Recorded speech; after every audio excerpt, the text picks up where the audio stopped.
앞뒤 분들에게도 이렇게 고백할까요? 주님의 이름으로 사랑합니다. 주님의 이름으로 사랑합니다.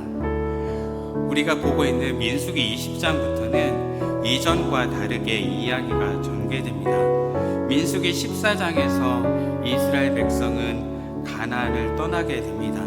15장에서 19장까지는 제사, 고라의 반역, 레위인이 어떤 직무와 제사를 드렸는지 내용을 다루고 있지만 이 5장에 걸쳐 이스라엘 백성들이 보내온 시간은 38년이나 됩니다. 38년이란 시간이 흐른 후 민수기 20장은 이렇게 시작합니다. 첫째 달에 기간을 한정해 놓고 말입니다. 첫째 달은 언제를 말하는 것일까요? 이스라엘이 38년의 광야 생활을 떠돌아 다닌 후 다시 가데스에 돌아온 날을 말합니다. 그러면 가데스는 어떠한 곳입니까? 하나님의 말씀대로 12명의 정탐꾼을 가나안에 보냈고 2명의 정탐꾼들이 긍정적인 보고를 하였습니다. 그리고 나머지 10명은 부정적인 보고를 하였죠. 백성들이 2명의 정탐꾼들의 이야기를 듣고 반응했으면 좋았으련만 10명의 정탐꾼들의 말을 믿고 원망하다가 광야 생활이 40년이 정해진 곳이 이곳 가데스입니다. 그들이 광야 생활을 했던 것은 하나님의 약속을 믿지 못하고 불순종했기 때문입니다. 왜 불순종했습니까? 10명의 정탐꾼들이 보고한 그곳에는 장대한 안악자손, 그들이 맞닥뜨려야 될 환경, 싸워야 할 대상이 하나님의 약속보다 더 커 보였기 때문입니다. 불순종은 하나님의 말씀을 온전히 믿지 않는 데서 출발합니다. 또한 오늘의 본문은 지도자 모세와 아론에서부터 백성에 이르기까지 광야 생활 동안 그들이 변화되지 않았음을 보여주기도 합니다. 불순종한 이스라엘 모습이 어쩌면 저와 여러분의 모습일 수도 있겠습니다. 하나님의 말씀을 들었음에도 여전히 내 생각, 내 뜻대로 받아들이고 행동하는 그 가운데 이스라엘의 모습이 투영됩니다.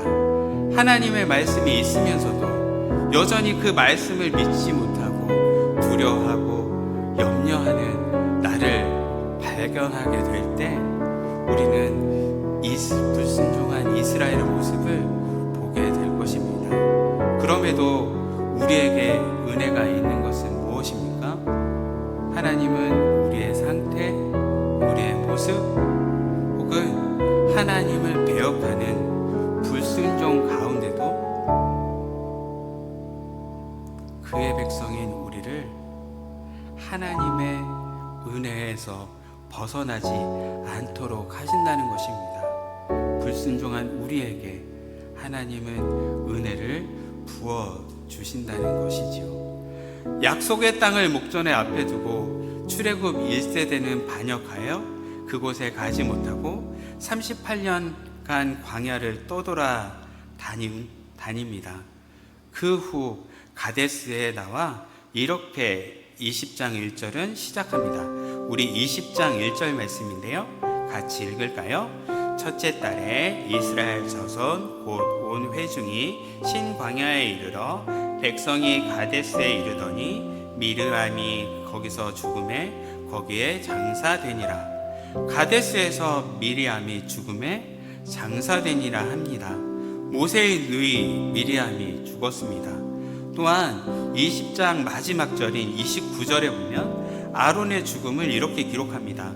온 회중이 곧 이스라엘 온 족속이 아론이 죽은 것을 보고 그를 위하여 30일 동안 애곡하였더라.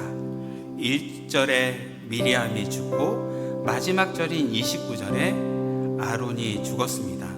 미리암과 아론의 죽음은 출애굽한 1세대를 대표하는 죽음을 의미합니다.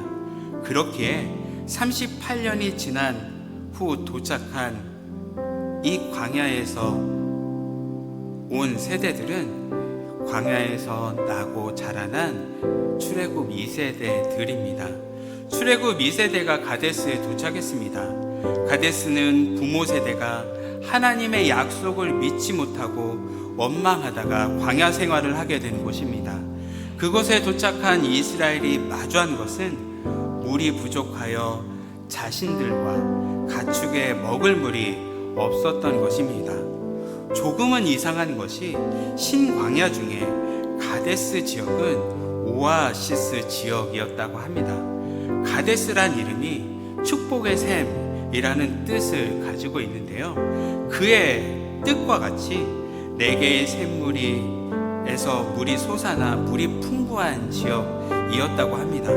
하지만 출애굽한 이스라엘이 도착할 당시에는 어떠한 이유에서인지 물이 말랐고 사람도 가축도 물을 얻을 수 없는 상태였다고 합니다. 이스라엘이 이렇게 물이 부족한 경험은 여러 번 있었습니다. 그 중에 출애굽기 17장에 무리반 사건이 바로 그러합니다. 무리바의 17장의 무리반 사건은 지금 20장을 보고 있는 이 사건과 비슷하지만 조금은 다른 모습을 보이게 됩니다. 우리 13절의 말씀인데요, 민수기 20장 13절의 말씀 한번 같이 읽을까요? 이스라엘 자손이 여호와와 다투었으므로 이를 무리바 무리라 하니라. 여호와께서 그들 중에서 그 거룩함을 나타내셨느니라. 여호와와 다투었으므로 이를 무리바 무리라 하니라. 무리바, 이 뜻은 다툼이라는 뜻입니다. 이 단어는 출애굽기 17장에도 나옵니다. 출애굽기 1세대가 광야 르비딤에 이르렀을 때 마실 물이 없자 불평합니다. 모세 때문에, 이곳으로 인도한 하나님 때문에 죽게 되었다. 그들은 원망합니다. 그때도 다툼이란 뜻의 무리바라고 불렀습니다. 하나님은 모세에게 반석을 쳐서 물이 나오도록 명령하시고 그 말씀에 순종하자 물이 나왔습니다. 마찬가지로 민수기 20장도 반석에서 물이 나왔지요. 출애굽기 17장에서는 부모 세대가 물이 없음으로 불평했습니다. 그렇다면 38년이 지난 자녀 세대는 어떠한 반응을 보였을까요? 그들이 보았던 것은 불평함으로 약속의 땅에 들어가지 못하는 거였습니다.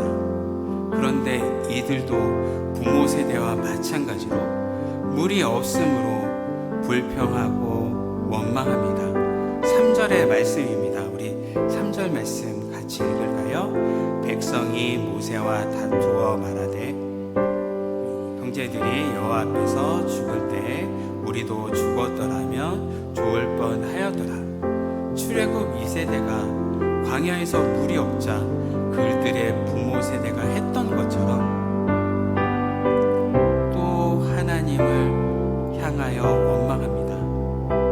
그들이 어떻게 이럴 수 있을까요? 부모 세대가 불평과 불신으로 광야에서 다 죽은 것을 보고도 말입니다. 불평과 불신으로 광야에서 다 죽은 것을 보았고 들었음에도 어떻게 이런 마음을 가질 수 있었을까요? 여전히 그들 가운데 믿음이 없어서입니다. 믿음이 없으니 환경이 바뀌면, 상황이 바뀌면, 어려워지면 쉽게 원망하고 불신하는 모습이 이스라엘의 모습인 것입니다. 또한 이 이스라엘의 모습은 저의 모습임을 발견하게 됩니다. 하나님을 말씀하셨고 말씀을 붙들고 믿음으로 나아가면 되는 것인데 끊임없이 상황과 환경과 내 안에 약한 내가 계속해서 불평의 문제를 끌고 나오게 되는 모습을 발견하게 됩니다. 그래서 긍정적인 버티기보다 하나님이 행하실 것에 대한 기대보다 안 될 거야 라는 생각, 이것이 되겠어 라는 생각에 휩싸여 있게 되지요. 너무도 쉽게 믿음 없는 부정적인 생각들과 말을 뱉는 저의 모습을 발견하며 여전히 이스라엘과 같은 모습이 저의 모습임을 발견하게 되더라고요. 이 이스라엘이 가졌던 원망과 불신은 합당하지 않은 것입니다. 3절에 백성이 모세와 뭐라고 다투었습니까? 형제들이 여호와 앞에서 죽을 때 우리도 죽었더라면 좋을 뻔하였도다 합니다. 형제들이 여호와 앞에 죽는 것이 부럽다고 말하는 것은 합당하지 않지요. 왜냐하면 이 죽음은 하나님의 약속을 믿지 못하고 원망하다가 죽은 죽음, 즉 하나님의 심판으로 인한 죽음을 가리키기 때문입니다. 민수기 14장 37절은 이 죽음에 대해서 이렇게 설명합니다. 곧 그 땅에 대하여 악평한 자들은 여호와 앞에서 재앙으로 죽었고 가나안의 정탐의 부정적인 보고를 듣고 악평한 자들은 하나님의 심판으로 죽었습니다. 이 외에도 고기가 없다고 원망하다가 하나님이 세운 지도자 모세를 대적한 고라와 그의 무리들, 또 고라와 무리의 심판에 대해 하나님을 원망했던 1만 4천 명의 죽음이 바로 형제들이 여호와 앞에서 죽을 때의 그 죽음을 가리킨다 하겠습니다. 고로 죄로 인해 심판받는 자들의 죽음을 부러워하는 것은 합당하지 않는 것이며 무엇보다 생명을 주신 하나님을 무시하는 것과 같습니다. 더욱이 출애굽기 2세대가 하나님을 원망하는 것이 합당하지 않는 이유는 하나님을 향한 믿음 없음을 보이는 부분에서 더 드러나게 됩니다. 우리 민수기 20장 4절과 5절의 말씀입니다. 우리 함께 읽겠습니다. 너희가 어찌하여 여호와의 회중을 이 광야로 인도하여 우리와 우리 짐승이 다 여기서 죽게 하느냐?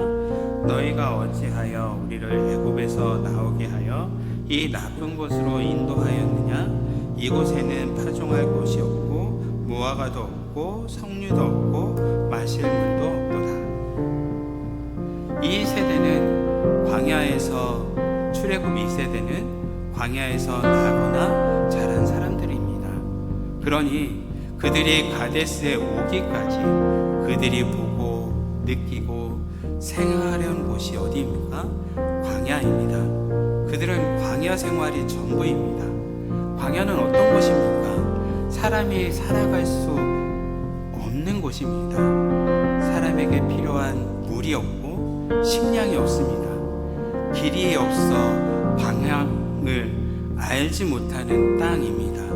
광야에서 살아갈 수 있는 유일한 한 가지의 방법이 있는데 그것은 이 광야 가운데도 물을 구할 수 있는 오아시스로 인도하는 안내자를 구비한다면 이 광야 가운데서 살아날 수 있습니다. 때문에 광야에서 살 수 있는 것은 안내자의 말을 따라 움직일 때 살 수 있는 것입니다. 이스라엘의 안내자, 인도자가 누구십니까? 하나님이십니다. 하나님이 광야의 인도자가 되셔서 그들을 인도해 주십니다. 뿐만 아니라 양식이 없는 광야 가운데 매일 만나로 양식을 채워 주셨습니다. 뿐만 아니라 40년의 광야 생활이 어떠했는지를 신명기 8장 4절은 이렇게 말씀합니다. 그 40년 동안 너희 옷은 헤어지지 않았고 너희 발은 부르트지 않았다. 40년의 긴 시간 양식, 물, 옷이 헤어지지도 발이 부르트지도 않을 만큼 하나님께서 필요한 분을 채워주시고 그들을 보살펴 주셨습니다. 그럼에도 불구하고 이스라엘은 광야로 인도하여 다 죽게 되었다 말하는 것은 그들의 말이 합당하지 않음을 보여주는 것이라 하겠습니다. 하지만 이스라엘은 한술 더 떠서 왜 우리를 이집트에서 이끌어내어 사람이 살 수 없는 죽음의 땅인 이 끔찍한 곳으로 데려왔느냐 하며 하나님을 원망합니다. 안타까운 일 아닐까요? 하나님이 그렇게 보호하시고 지켜주시고 그들의 필요를 채워주셨음에도 이제 하나님의 약속의 땅 가나안을 목전 앞에 두고서 아버지 세대와 같이 똑같이 원망합니다. 원망을 왜 합니까? 아버지 세대와 같이 하나님의 약속, 그 하나님을 믿지 못해서입니다. 그들과 함께 하신 하나님, 지금까지 그들과 함께 하시며 그들의 필요를 채워주시며 날마다 만나로 양식으로 채워주셨던, 함께 하셨던 그 하나님을 보지 못하기 때문입니다. 백성들이 하나님을 원망할 때 모세는 어떻게 반응했습니까? 모세는 백성들이 원망하자 바로 주님 앞에 엎드렸습니다. 문제 앞에 먼저 주님께 나아가 엎드리는 것은 너무나 잘한 일일 것입니다.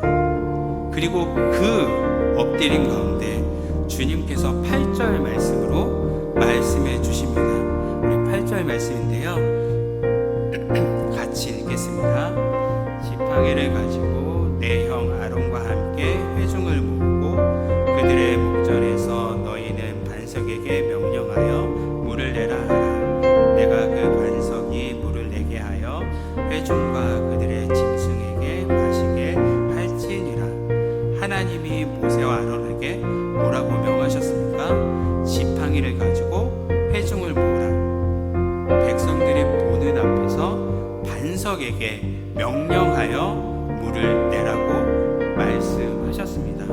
모세는 하나님의 말씀대로 지팡이를 잡고 회중을 모읍니다. 그리고 하나님의 말씀대로 반석에 물을 내라 명했어야 했는데 모세는 어떻게 행동하고 있습니까?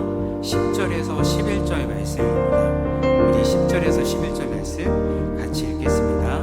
모세와 아론이 회중을 그 반석 앞에 모으고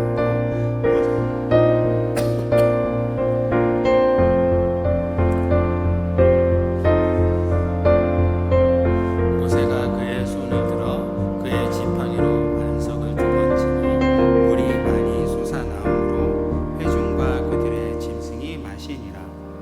반역한 너희여 들으라 말하며 이스라엘이 하나님을 거역하고 반역했음을 가리키며 백성들을 책망합니다. 그러나 모세의 이 말은 실상 하나님이 아닌 모세의 감정에서 나온 말입니다.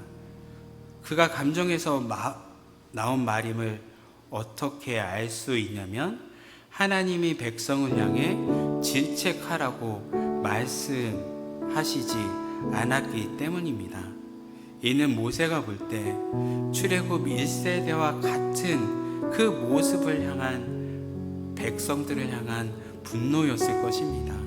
모세의 행동에 분에 찬 이유는 지팡이로 반석을 2번 내리쳤습니다. 모세는 하나님이 말씀하신 방법대로 하지 않았고 자신의 분노를 억제하지 못했습니다. 분에 차 지팡이를 들어 반석을 쳤습니다. 이는 모세에게 있어 지팡이는 그의 권위 또 그의 능력을 상징하기 때문입니다.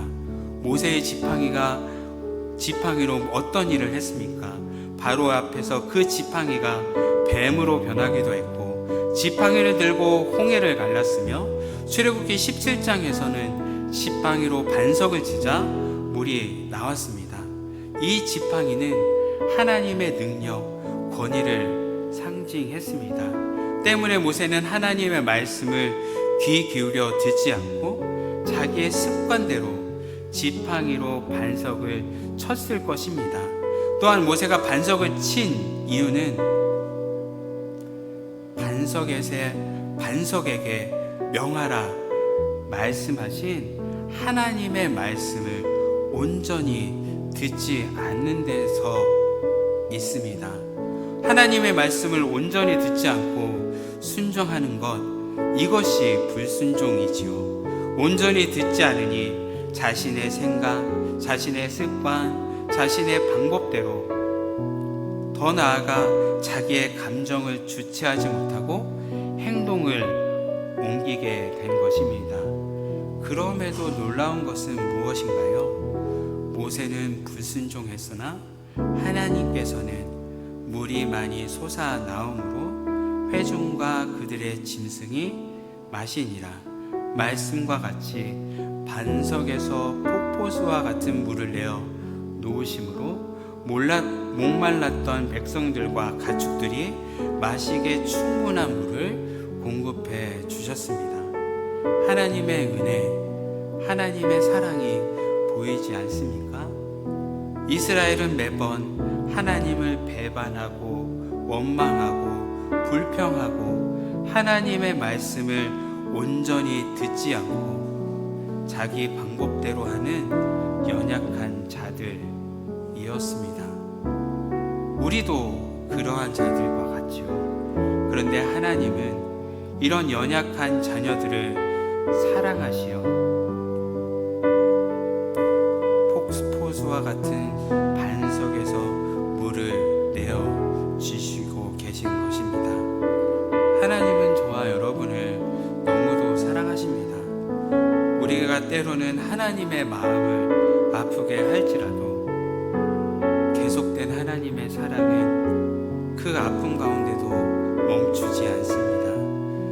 이것은 이스라엘의 역사 가운데 얼마나 많이 하나님을 배반하였고 하나님께 돌아오라고 보냈던 선지자들을 죽임으로 이제 그의 아들 독생자 예수 그리스도를 보내셨지만 어떻게 합니까? 그 아들 예수 그리스도마저 십자가에 죽이게 됩니다. 하나님이 독생자를 보내주실 만큼 저와 여러분을 그렇게 사랑하고 있다는 것을 우리는 기억해야 합니다. 또한 그럼에도 모세가 하나님의 말씀에 온전히 순종하지 않는 것, 이것은 하나님 앞엔 문제가 됩니다. 12절 말씀인데요, 우리 12절 말씀 같이 읽겠습니다. 여호와께서 모세와 아론에게 이르시되 너희가 나를 믿지 아니하고 이스라엘 자손의 목전에서 내 거룩함을 나타내지 아니하므로 너희는 이 회중을 내가 그들에게 준 땅으로 인도하여 드리지 못하리라 하시니라. 모세는 민족을 이끌어가는 지도자로서 하나님의 명령에 절대적으로 순종하고 이것을 백성들의 본을 보여야 했습니다. 하지만 하나님의 말씀을 온전히 듣지 않고 자신의 감정을 앞세워 하나님의 말씀에 순종하지 않고 하나님의 거룩하심을 오히려 가려버리는 역할을 하게 됩니다. 모세가 하나님의 말씀을 온전히 순종하여 반석에게 명하였더라면 아마도 그는 약속의 땅에 갈 수 있었을 것입니다. 그러나 모세의 불순종은 그가 그토록 원하고 가고파했던 그 약속의 땅에 들어가지 못하게 되었습니다. 모세와 아론의 이 불순종으로 아론은 호르산에서 죽었고 모세는 느보산에서 가나안 땅을 바라본 이후로 죽게 됩니다. 하나님께서는 모세와 아론이 가나안 땅으로 가지 못하는 이유를 12절에 무엇이라고 말씀하고 있나요? 나를 믿지 아니하고 이스라엘 자손의 목전에서 내 거룩함을 나타내지 않았다고 말씀하십니다. 모세가 하나님을 믿지 않았습니다. 말씀하시는 것은 조금 의외일 것입니다. 왜냐하면 하나님이 모세를 평가할 때 그는 지면의 모든 사람보다 더하다는 말씀으로 그가 얼마나 온유한 자인지를 인정해 주셨기 때문입니다. 그런데 지팡이로 반석을 친 모세를 향하여 하나님은 너는 나를 믿지 않았다 하십니다. 이는 하나님께서 출애굽 2세대에게 반석에게 면하여 물이 나오게 하시려는 것을 통해 하나님이 이스라엘 백성 가운데 하나님께 가까이 나오도록 하기 위함임을, 이런 뜻을 가지고 있었음을 모세가 알았음에도 자신이 가진 방법과 분노로 인하여 하나님의 거룩하심을 백성 가운데 나타내지 못하게 한 것입니다. 그럼에도 하나님은 하나님의 그 거룩하심을 하나님께서 친히 나타내셨습니다. 13절에 이렇게 말씀합니다. 이스라엘 자손이 여호와와 다투었으므로 이를 무리바 무리라 하니라. 여호와께서 그들 중에서 그 거룩함을 나타내셨더라. 모세와 아론은 그들의 불순종으로 인해 하나님의 거룩함을 나타내지 못했습니다. 말씀은 다툼의 물이라 하며 여호와께서 이스라엘 백성 가운데 그 거룩함을 나타내셨다 합니다.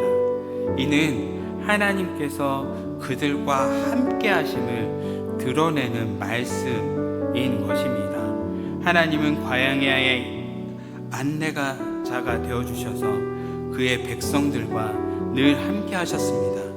그러나 이스라엘은 그 하나님을 보지 못합니다. 그러니 환경이 어려워지면 불평하고 원망합니다. 믿음의 없음은 하나님이 함께 하심을 믿지 못하는 것이라 말할 수 있습니다. 그 믿음이 없으니 광야 가운데에서도 함께 하시는 하나님께 감사하지 못하고 원망하는 것 아니겠습니까? 모세와 아론도 마찬가지일 것입니다. 함께 하시는 하나님을 온전히 믿지 못함으로 자신의 방법, 감정에 휩싸여 불순종하는 결과를 낳게 되는 것입니다. 이는 우리가 너무도 잘 알고 있는 말씀, 히브리서 11장 6절 말씀은 이렇게 말씀합니다. 믿음이 없이는 하나님을 기쁘시게 하지 못합니다. 어떤 믿음이요? 하나님께 나아가는 자는 반드시 그가 계시는 것과 하나님이 그들과 함께하고 계심을 늘 삶 가운데 인식하는 것이 믿음이라고 말씀합니다. 삶 가운데 하나님이 함께하심을 믿는 믿음으로 살아가는 삶이야말로 주님의 거룩하심을 드러내는 삶이라 말할 수 있을 것입니다. 주님이 함께하시는데 무엇이 두렵고 무엇이 염려가 되겠습니까? 주님이 함께하시는데 무엇이 주님보다 더 커 보이겠습니까? 주님은 저와 여러분에게도 동일하게 말씀하십니다. 내가 너와 함께함을 믿느냐고 말입니다. 주님은 마태복음 말씀으로 약속하셨습니다. 우리와 함께 하시겠다고 말입니다.